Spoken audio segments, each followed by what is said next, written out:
formation de 6 jours. 2 jours sur les procédures personnes âgées, personnes handicapées. 2 jours sur le logiciel Yodas. Et ensuite, il y a eu 2 jours avec un psychologue sur l'accueil difficile des usagers. Nous avons affaire à un public nouveau, différent du public reçu habituellement en MDSI. Ce sont des personnes en perte d'autonomie physique, sensorielle ou psychique. Ce sont des personnes de toute catégorie socio-professionnelle et vraiment plutôt différentes de celles habituellement que nous recevons ici, qui étaient plutôt des personnes précaires. Ils ont une demande importante d'écoute et d'empathie. Nous avons ici été très surpris du nombre de personnes reçues. Moi, j'ai la sensation qu'on a un peu été jeté à l'eau avec une bouée à moitié gonflée. Et il a fallu la gonfler, cette bouée. Et ça s'est fait petit à petit, au fur et à mesure où les jours ont avancé, où on a reçu les gens. Chaque nouvel accueil apportait son lot de nouvelles questions, où on se trouvait souvent un peu démunis parce qu'on n'avait pas les réponses. Donc il a fallu se documenter, il a fallu aller chercher sur le web, sur le site de la MDPH, sur la mallette pédagogique. On a une mallette pédagogique fournie lors de la formation qui était vraiment très dense et très utile. La plateforme autonomie à Bordeaux a été un réel appui. L'accueil à la borne d'accueil s'est vite révélé inapproprié parce qu'on manquait en fait d'intimité.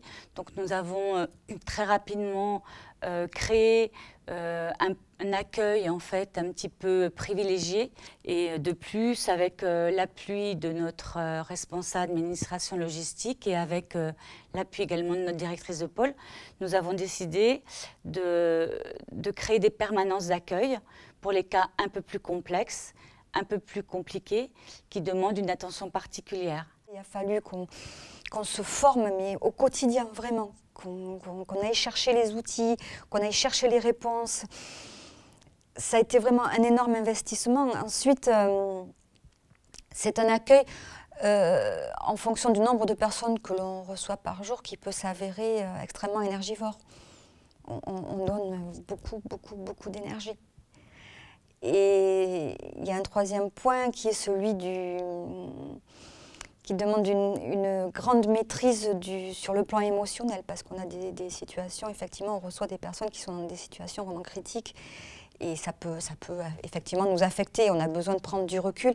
Ça, c'est quelque chose à laquelle on n'a pas été préparé, vraiment.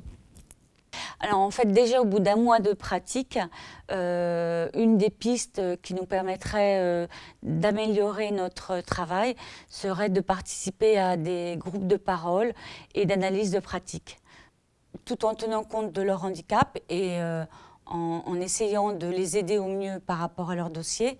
Très vite, on s'aperçoit qu'ils ont besoin d'autre chose. Alors c'est pas tous les cas, mais parfois. Et pour donner un exemple ou deux, on a eu affaire une fois à une personne qui allait être hospitalisée pendant quelques jours ou quelques semaines de manière urgente. La question principale était l'accueil de ses enfants pendant cette hospitalisation. Et c'était vraiment son gros problème. Donc très vite, on a pu faire une liaison avec l'assistante sociale de secteur dans les heures qui ont suivi.